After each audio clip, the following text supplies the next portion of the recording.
Salut tout le monde, c'est Reigan, on se retrouve aujourd'hui pour la review du scan 676 de Naruto que j'ai trouvé très bon, même si ça c'était assez what the fuck, mais on y viendra par la suite.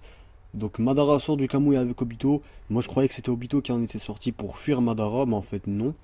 D'ailleurs Madara revient avec Obito du Kamui, mais seulement son corps. Madara a pris possession du corps d'Obito qui croit en Naruto, voilà, que ce sera Naruto qui vaincra. Enfin voilà quoi. Il voulait faire pardonner ses erreurs. À la suite de ça, Sakura attaque Madara. Alors là, je me suis dit, si Sakura arrive à blesser Madara, il y a un problème. Elle se fait transpercer par une épée très rapidement. Et là, Sasuke attaque, mais en fait, rien n'y fait parce que Madara est protégé par un mur invisible.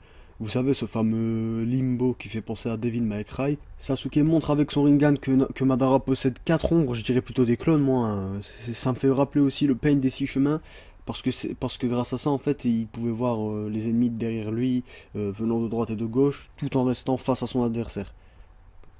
Puis aussi, quand on parle du loup, Madara utilise exactement la même technique que Pain.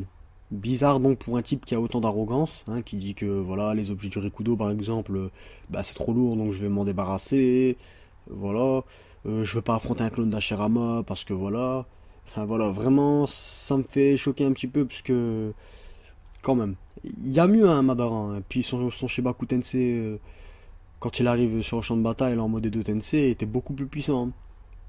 Donc Naruto utilise son mythique multiclonage pour faire affronter ses clones contre ceux de Madara. Naruto utilise une nouvelle technique, le Bijudama Rasen Shuriken, pour contrer en fait le Shibaku Tensei. Et Sasuke utilise son Susanoo. Et là, le truc complètement what the fuck du scan, c'est que le Susanoo de Sasuke peut voler. Et qu'en plus de ça, comme par hasard, il est déjà stabilisé. Comme celui de Madara. Attendez, là, il y a un problème.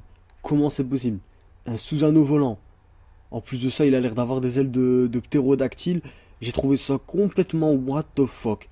Vous imaginez dans le prochain Storm un Susanoo volant? Il me manquerait vraiment plus qu'un Kyuubi qui puisse voler.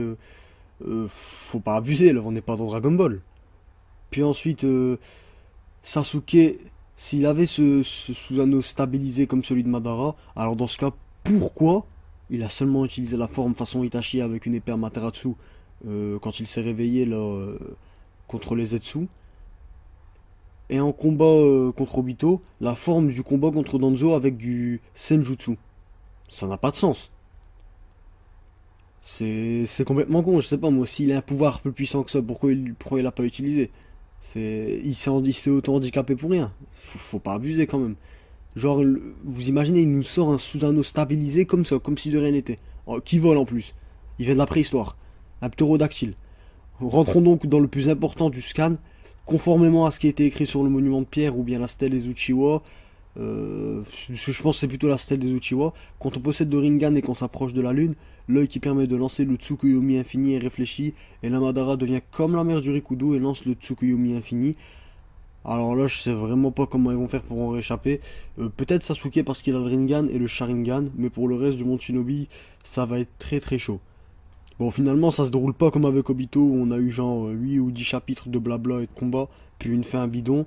Là, à mon avis, ça va être un petit peu plus compliqué, mais la seule personne qui pourra faire quelque chose dans le contexte là, c'est Sasuke. Parce qu'il est le seul à posséder l'œil permettant de lancer le Tsukuyomi infini, en fait, hein.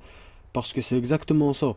Un Sharingan sur un Rinnegan. C'est l'œil qui a obtenu Madara. Et qui avait aussi la mère du Rikudo, hein. J'attends toujours aussi de voir le jutsu que Hashirama a donné à Sasuke à l'œuvre. Mais là, on va enfin voir Sasuke à l'œuvre. Vraiment.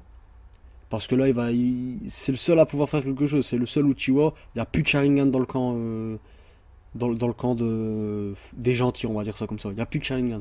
Il n'y a plus Obito. Il n'y a plus Kakashi. Donc, on va être d'accord sur le fait que seul un Sharingan peut contrer un Sharingan. Donc j'attends de voir hein, j'attends de voir la suite du scan, j'attends de voir ce que ça va être ce fameux Tsukuyomi infini, même si je vous avoue que mon avis, ça va pas être du beau, en tout cas pas pour l'Alliance, mais bien évidemment comme on est dans un shonen, forcément les gentils doivent gagner, donc ils vont en réchapper, et j'attends de voir comment ils vont en réchapper.